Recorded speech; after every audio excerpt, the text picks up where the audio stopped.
Hey folks, I'm Cory. I'm Becki. We are the Firepit. Welcome back to our second episode. For those of y'all who are new, we talk every 2 weeks or so about just like kind of random topics, most of which will have some sort of like social tone, things that aren't necessarily always talked about that we want to bring to the forefront. This week, we're talking about incarceration, and I personally have a lot of very heated opinions about incarceration. And no, I didn't intentionally wear orange, but I realized on the way over that I was, and I didn't want to change. So I didn't even here we think are. about that. That's funny. I didn't think about that. So, my hot take on incarceration is that it's basically a way around the 13th Amendment, which, for those of you who are not familiar with the 13th Amendment, that's the amendment that abolished slavery. But incarceration is a very punitive system. It grossly, disproportionately impacts people of color, specifically black folks. It had originations in slave catching, actually was the first iteration of the incarceration system as we know it today. And folks, again, black folks are disproportionately arrested, especially when you look at population count of people in general and then people in prisons. And then when they are arrested, they are often given much harsher sentences than they are to white folks. So you cannot talk about incarceration without talking about racism, without talking about the fact that while they're in, like, while people are incarcerated, they are asked and forced to work hugely physically laborious jobs. Oh yeah. Litter cleanup, anything that, any job that an incarcerated person is given It's very is intense. hugely intense, very laborious. They are paid far below minimum wage, and the only place they can spend their money is the commissary in the prison. So they're making money that goes directly back to the CEOs, the correctional officers, and the prison itself, and the owners of the prison. So essentially, these people are working physically laborious jobs for free. Does that sound like anything else, America? And does anything sound rehabilitative about it? Absolutely not. It's Is so the question. Yeah. traumatizing. Very. And, like, I agree. People shouldn't murder people. People Right. shouldn't sexually assault people. Obviously, those are terrible things to do to a person. A lot of people in prison already have traumatized lives. Yeah. And there are certain responses to trauma that are just irrational because trauma itself is irrational. It changes the chemistry of your brain. And so I think instead of isolating these folks away from everything else in the world, putting them in these really volatile situations with traumatized people who are being further traumatized, who are scared, who are hurt. It's a whole different subculture that you have to learn how to interact within. Right. And and it's very much, like survival of the fittest type thing. Right. Yeah. Right. And so does it not make more sense to help these people tend to the trauma that is the root Exactly. of these problematic symptoms? Like, yeah, and like I personally have not been incarcerated. I haven't either. So but we are two people talking about this who haven't experienced that. We right. do need to acknowledge that. Yeah, but my late husband was in prison in a Mississippi prison camp for 13 years. Oh wow. From the time he was 17 and then he was released when he was 30. and he was very his childhood was very traumatic, and being raised by an adoptive schizophrenic mother, and it did a number on him. And which is not to stigmatize schizophrenia, right, by the way, because no, it's already very stigmatized. but completely untreated. It was not.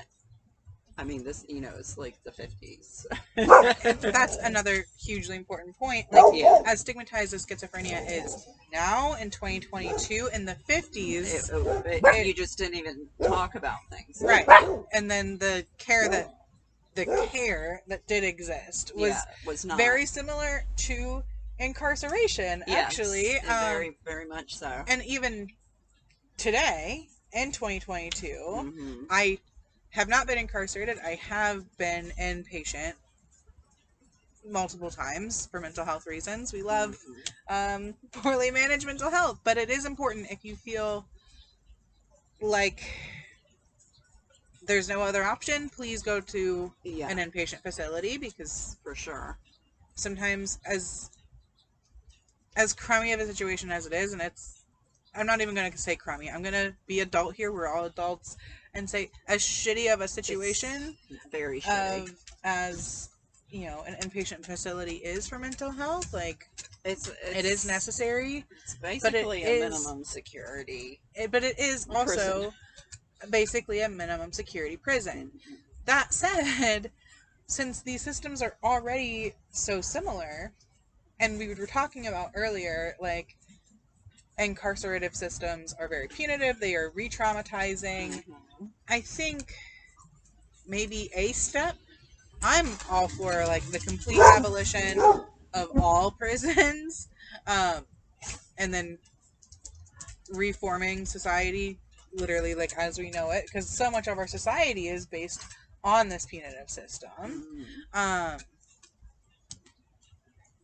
think a good first step would be treating them more like mental health facilities, inpatient mental health facilities, where you're not in this uniform of an orange jumpsuit that makes you very pointedly other. Yeah. You are not in shackles. Like, you are a person, and it is a healing space. And as frustrating as it was to be in an inpatient mental health facility when I have been, it was also an incredibly healing space. It is time to dedicate to healing whatever got you there in the first place. And in the current system for mental health inpatient facilities, there are different iterations. When I was there for about a week, and most people were there for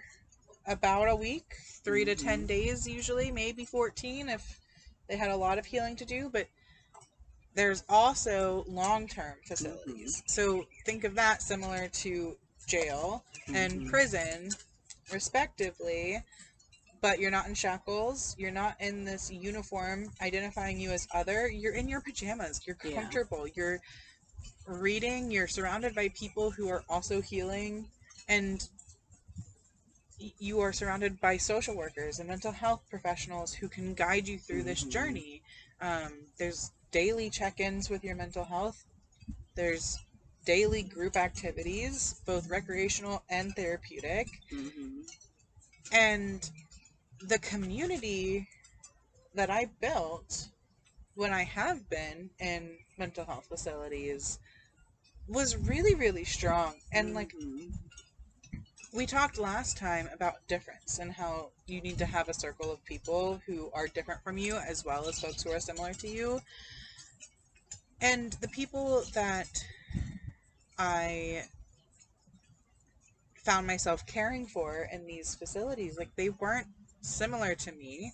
The last time I was in such a space, last time I was inpatient mental health, the group of people that I ended up kind of sticking to while I was in there, the family that I felt like we built, there were people so completely different from myself. And these were people that I probably wouldn't have spoken to Mm-hmm. under different circumstances. And it was honestly really healing to build these connections with these Yeah. people. And like, I did a no-no and I tried to maintain these friendships outside of that context. And I wouldn't recommend that necessarily because it can trigger folks back into the Yeah. state that they were in before they were in this facility.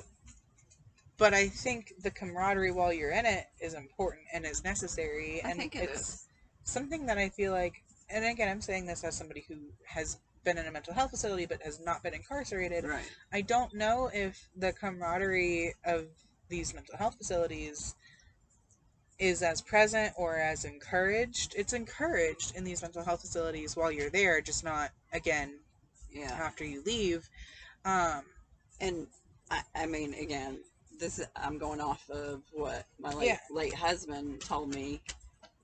You do form these kind of groups and bonds, um, but typically this is more for safety, Mm-hmm. or they've figured out a way to generate income in an Right. illegal way, Right. and continue that. Um, but if, like you said, if it was structured more like a rehabilitation Mm-hmm. facility, I think those, and maybe they learned, because like my late husband, he went in when he was 17, got Right. out when he was 30 with nothing. They give you nothing but a bus ticket when you get out. He didn't know anything, how to get a job, Right. And can we things talk like about that. that too? The Yeah, reintegration it's is it's not, there is none. there is none. But And if there you're was set up for those right, bonds, right, they could help each other when they right, get out. right. But there's nothing in place now. The system as it stands sets you up for failure because once you are incarcerated the first time, then you have a record. Yeah. And then even if you are pulled over because you're Yeah. speeding, and Yeah. who doesn't speed, right? And, and Like, California has the 3 strikes right. law. Can So, you elaborate that on that? yeah, so it's like you get in trouble for whatever the first time, you have a record. If you get in trouble 2 more times, it doesn't matter the level of whatever these 2 times are. That third time, the 3 strikes law gives the judge permission to put down the maximum sentence allowable, which is pretty intense, Yeah. surprisingly, for even, misdemeanor crimes and things. For instance, my late husband, technically the charge is breaking and entering. Hmm. There were no weapons. He got 78 cents. But the judge decided to make an example of him and his friend. He was with a friend and gave him the maximum sentence allowable, which was 13 years. That's ridiculous. And Yeah, it's oh my god, it just makes me so mad because like once you have a record, first of all, even if you don't get arrested again, right. it is so much difficult. It's so much more difficult to find employment. It's so much more difficult to find housing. Yeah, Um, you you can't. need both of those things. You need employment and housing to get the other. Yeah, Um, you can't get a passport. you can't get a passport. You can't own a gun. You can't. You can't even be around a gun. Right. Like, it can't be in the house Right. with you. Things like that. Um, You lose your voting rights. So yeah, again, the whole it's notion of the American it is Revolution was slavery. taxation without representation. And first of all, I don't. Uh, it is time for, in my opinion, for a revolution. Don't agree with the forefathers' way of doing it. No. Uh, Definitely time to revolutionize the revolution, but things were meant to be rewritten. I think. I think so too. And if like they, the people that originally wrote these documents that we're still living by, I think if they could come back now, they would be like, that was just the first draft. You haven't elaborated right, more. and even if that's not the forefathers' thought, Yeah. times have changed Yeah. since 1776. Yeah. Like it, things need to change right, exactly. along with that. So, but as it is written, right, and as it did exist, this country was founded on a lot of things, but officially founded on this notion of like freedom and Yeah. taxation without representation is bad, but that's exactly what happens to people who have a record. And I think in general our society couldn't be further from freedom. Absolutely not. Like the true founding of the United States of America has to be acknowledged here. Actually, it's founded on genocide, it's founded on colonialism, it's founded on I'm going to take what is not even rightfully mine, but is rightfully mine because I have more money, I have more gunpowder, I have more, and it's structured from a place of control. It is structured. Which comes back to incarceration. Yes, We're exactly. just trying to control. We are trying to control. We have always, as Americans, been trying to control not just our country, but the globe. I definitely try disagree. To push our agenda. Absolutely. I definitely disagree with this notion that the United States of America is a superpower. I definitely disagree that the United States of America is the best country in the world. That is American propaganda that has somehow leached into... There's some amazing countries. Right. There are some amazing countries with better infrastructure. Yeah. I mean... another... I know we touched on it, that you have to acknowledge racism when you talk about incarceration, and I think it couldn't be more clear, because certainly I have done things that I should have been arrested for. So have I.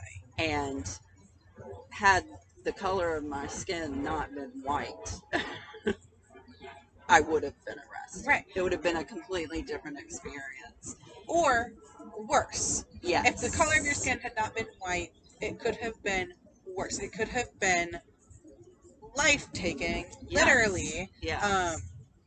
So, actually, personal story from, my life. Again, I haven't been incarcerated. I am a white person, so even if I was, I would probably face lesser charges. I would be arrested instead of potentially being killed. Right. I used to work at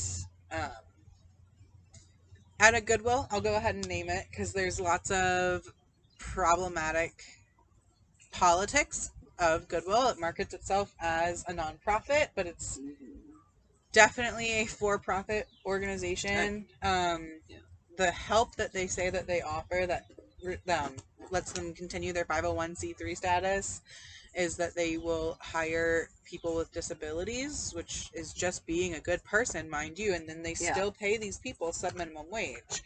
And the CEO of Goodwill makes just ridiculous amounts of money. So I worked at a Goodwill.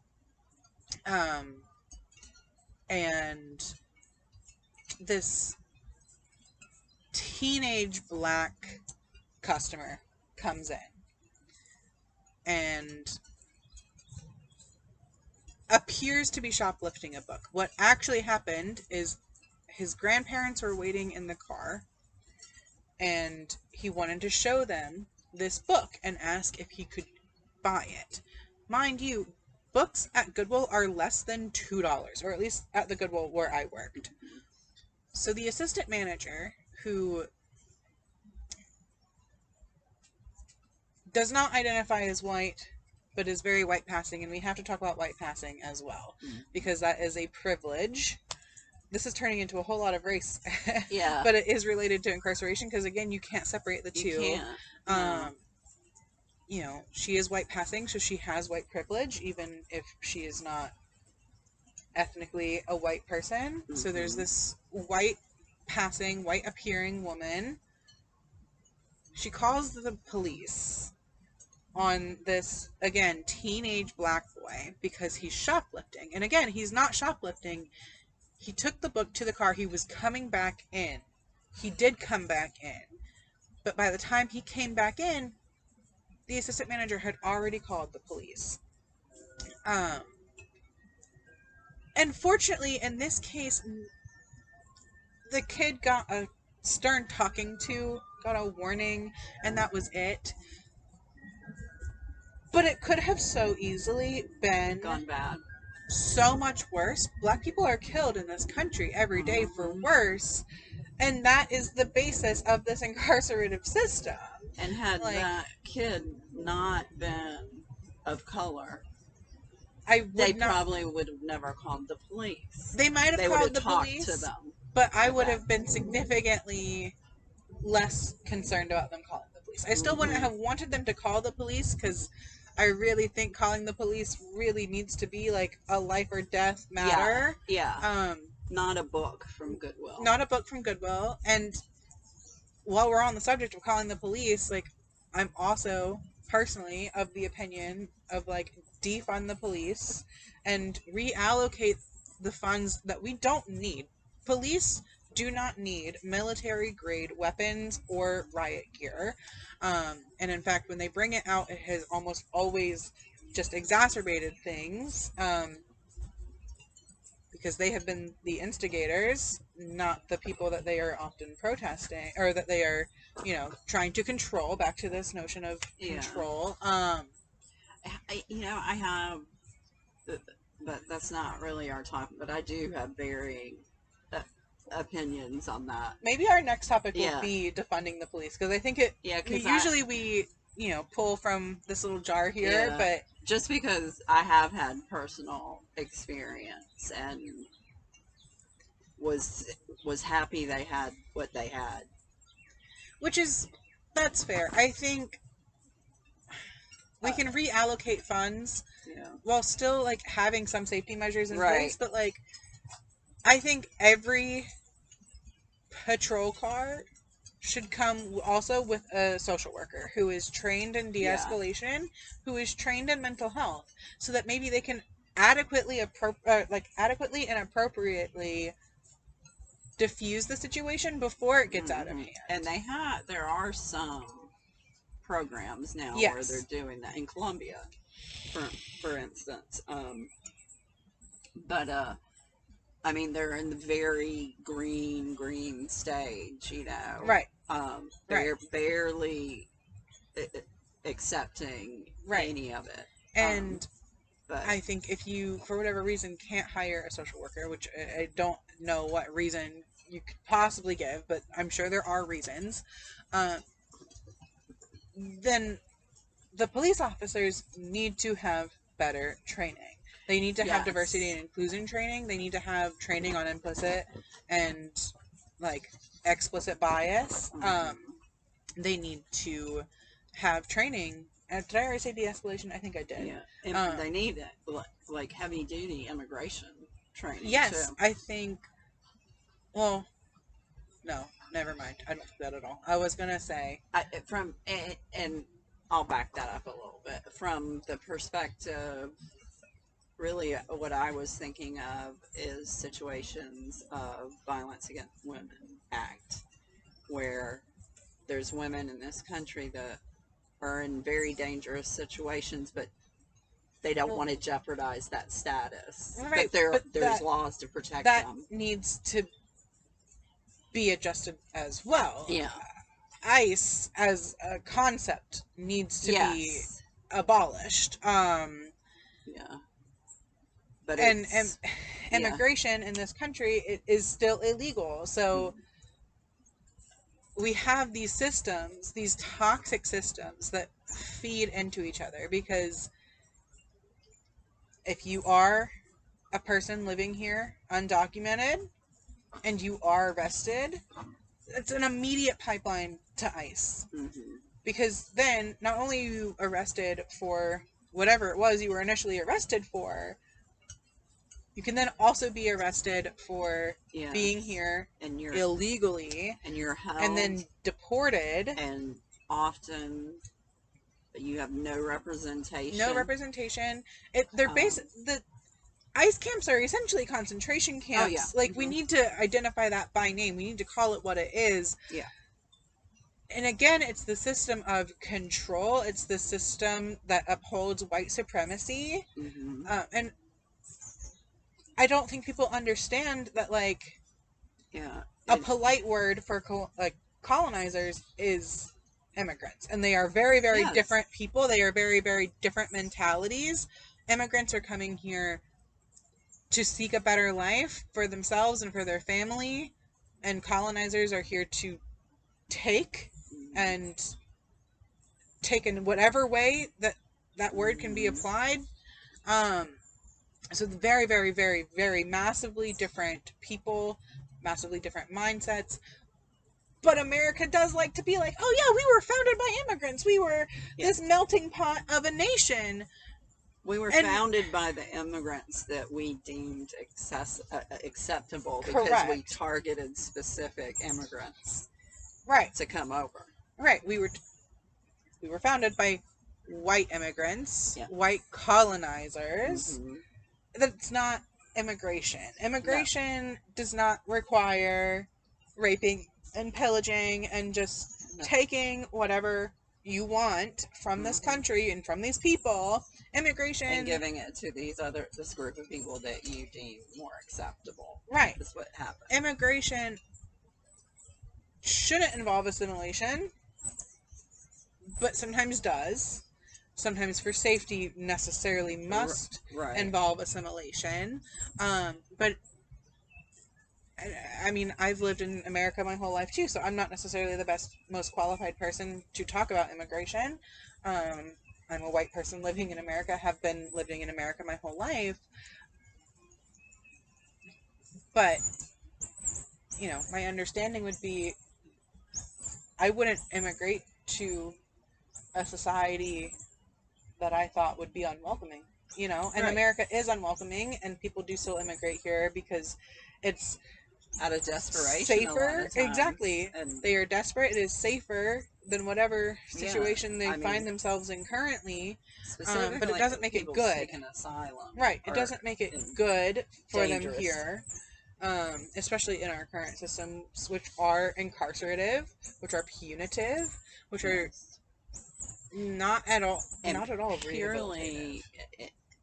purely, and this is pervasive across the judicial system, purely subjective by judge and their interpretation of the law. Right. And, like, you know, who knows their attitude that day, maybe. Right. Literally. And, you know, you look at all of the systems at the governmental level, and you look at who is still running this country, and it's largely old, white, conservative men, and sometimes women, who are upholding religiously fanatical beliefs. Yeah, because let's be completely honest, it's not just the right and the left. I mean, the left is pretty conservative as well. Absolutely. The left, in the grand scheme of things, the left is so close to center. Yeah. And we're really, like, the two-party system in America is fundamentally flawed. We have two parties who, neither of whom are doing what they need to, what they could for this country, that are constantly opposed just because they're in constant battle with each other. And both parties are still largely not largely, just are, as a point of fact, upholding these systems of white, cis, hetero supremacy, Christian, white, and able-bodied, all these. all about controlling the Exactly. people. Exactly. And I sometimes think that the reason that they feel they need to control us is because they are afraid that if we had the power that they have, that we would use it in the same way they have. And that they would be the ones under thumb, that they would be the ones controlled. And do I sometimes think they deserve it? Yes. But also, no, because that goes back to our notion of like rehabilitation. Like these people, frankly, they need education. They need education that people who are different from them are not bad. That difference doesn't mean bad. That you can learn so much from people who are different from and you. and frankly, we can learn from their stories Right. too. Like, my favorite author, Wally Lamb, taught a creative writing course at a women's penitentiary in Connecticut, Mm-hmm. and he published their stories, Mm-hmm. and people got to read amazing, Right. amazing stories, and raw and gritty and trauma filled, Well, of you know, course they're trauma filled. and it's like, I think like that small little program, I bet was so helpful to those women in helping them heal from their trauma. Right. I mean, it's a small step, but It's a small it's step, something. but it is something. And I do think we have so much to learn from people who are incarcerated, so much to Hmm. learn from the people who are doing the incarcerating. Hmm. I don't want, obviously, to ever learn how they're able to do this because I cannot, for the life of me, I imagine think, yeah, it would be being too a much for correctional me. officer. It would be too much for me. But that, I mean, it's a job, you know, and Hmm. I do know that some people who are correctional officers, who are police officers, want to fix the system from the inside, and I think that's really noble Yeah, and there are some admirable. good And there people. are some good people. Like, it is really tempting in these conversations to just say all cops are bad, and Hmm. I think the system is bad. Yeah. And I definitely think there are people who are upholding the system who I would consider bad because Hmm. they genuinely believe in the system, and they want to see it continue to succeed and continue to thrive. Yeah. Um, And the system, how it's working as designed, it but it is needs working to be redesigned. exactly. It is working as designed. um, It is working very well as designed, unfortunately, but it yeah, does need to be but it needs a redesigned. redesign. Yeah. It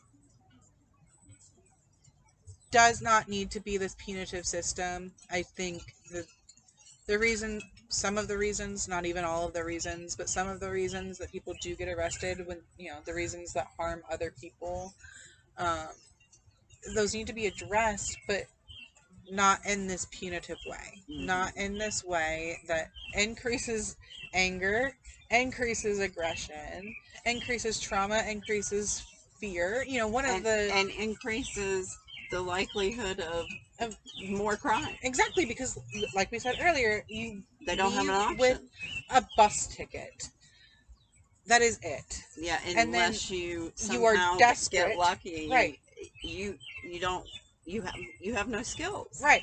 And you are desperate. Desperate times do often call for desperate measures. Hmm. Desperation is often also traumatic. Hmm. And one of your trauma responses inherent to people, you have fight, flight, or freeze. And so if your trauma response is to fight, Hmm. and, you know, again, you have a record, so you have a difficult time finding a job, you have a difficult time finding housing. It's almost impossible. Right. Like, yeah, you're gonna steal. so that you can feed yourself. Yeah. Or your family. And then again, you already have a record. So if you get caught, Yeah. it's a harsher sentence It's this harsher. time. Yep. And and often too, we didn't even talk about, not only are you sentenced to do jail time or prison time, often you're sentenced to fine. right. And how are you supposed to pay that fine? Yeah, and it just compound, and it's most of the people are low to moderate income, and these Right. fines are enormous. Right. And if sometimes there's an option for community service, but again, that's free labor. Yeah. That is, you can either pay this fine that you may or may not be able to afford, or you can essentially be a slave to the system. And often, and community services often, again, not offered to people of color. Right. Absolutely not. Like, yeah, it's a jacked up system. I do want to say, though, there are, and I only know about programs in South Carolina, but there are some nonprofits and foundations and stuff that are doing amazing work from the once you exit prison standpoint and helping these people. What are those organizations, if you can list any of them off the top of your head? I can't remember the name of his organization, but his name's Jerry Blessingame. Wow, what a last name. Yeah, it's out of Greenville, and it's for men exiting prison, and it gives them a place to live. Also teaches them carpentry. They make this amazing furniture, by the way. I'll look it up so we can post it, but it makes amazing furniture, and they can stay, I think, for up to a year. I'm not positive on that. And it helps it, like if they do want to make carpentry, their profession, they can, or it's a way for them to generate income for that year, and move on to something else. And it's a real life skill. And he has an amazing story. He has a book out about his story. He was incarcerated and for a long time, and that was like when he got out. He realized you have nothing. They give you nothing, and he wanted to build something. So, but I'll find the name of the organization. But I know it's out of Greenville, and I've heard of other things like that around the country. Like New Orleans has one for a women's prison, like an alliance with a women's prison, and helping them. And then California, I think, has a few and helps people get out of gangs. And like that, all that stuff needs to increase. Yes, and visibility of that needs to increase, because I didn't know of any of these organizations, of any of these efforts, and like, I very much applaud them. I wish I was more aware of them. I run into that a lot, that I feel like resources are just not advertised well enough. They're not. They really aren't. And like with Jerry, I just was exposed to it in field work because his organization was a member organization. It's a community development corporation, and got to hear him speak, and I was like, that's amazing. Why is this not everywhere? Right. It needs to be these systems need to be built into the infrastructure of this country. Yes. Because right now, the way it is, it's very difficult to start those types of organizations because you rely on grant money, and you need a staff that can write grants and stay apprised of the grants. And it turns into a whole situation where, as if it was something, like say state directed or something like that, it would have the backing for that stuff that you need administratively, but able to do it on a bigger scale. Yes. While we're talking about resources, I did just remember there is Soda City Bailout, or Bail Fund, I think. Soda City Bail Fund. They are based in Columbia, South Carolina. Not as familiar with them as I would like to be. I do know that They will offer rides to people who are incarcerated on their release date to wherever they need to go. They obviously offer bail funds. Specifically, I know they offer bail funds, like if people are arrested during protests, because that is, again, we have lots of issues with the Constitution. Ooh, that's our reminder to wrap it up. So this will be my final comment, and then we can pick our next topic. But yeah, Soda City Bail Fund does bail people out, especially if they are arrested for protests, because that is, again, we have issues with the Constitution, but it is a constitutionally protected right to protest. Yeah. So. And maybe a takeaway. I'll research. Get some names of organizations, and we can throw them up in the comments. Throw them up there. If anyone has any that we're missing, please. Help and us fill out this resource list. list. Has the bound tos to undertake starting an organization, let us know. Let's connect. On that note, we should pick next week. We are going to be talking here. Let me just get this in the camera. We're going to be picking dun dun dun adultery. So complete change of topic, complete 180. I think interesting timing. Yes, very interesting timing. I think we've got some interesting opinions on adultery, so stay tuned, folks. We'll get this uploaded as soon as possible. Our next episode should air not on the 25th. Not on the 25th because I'll be at James Taylor. Oh yeah, you'll be at James Taylor, and because the Lighthouse Project, which the Firepit is a subsidiary of, is having our next event. I'm very excited. It'll be a panel. I'm facilitating it. It'll be a panel with Amberyln Boiter of P Flag Spartanburg and Evelyn Berry. She is an amazing author from Aiken, South Carolina. They will be talking about their experience growing up queer and trans in the rural religious American South. So stay tuned for that, because that'll be definitely an interesting hot button item. Which means our next episode of the Fire Pit will be on July 9th. So stay tuned for June 25th trans panel, and July 9th we're going to talk about adultery on the Fire Pit. I'm excited about this topic. Stay tuned, friends. Bye. Bye. Thanks.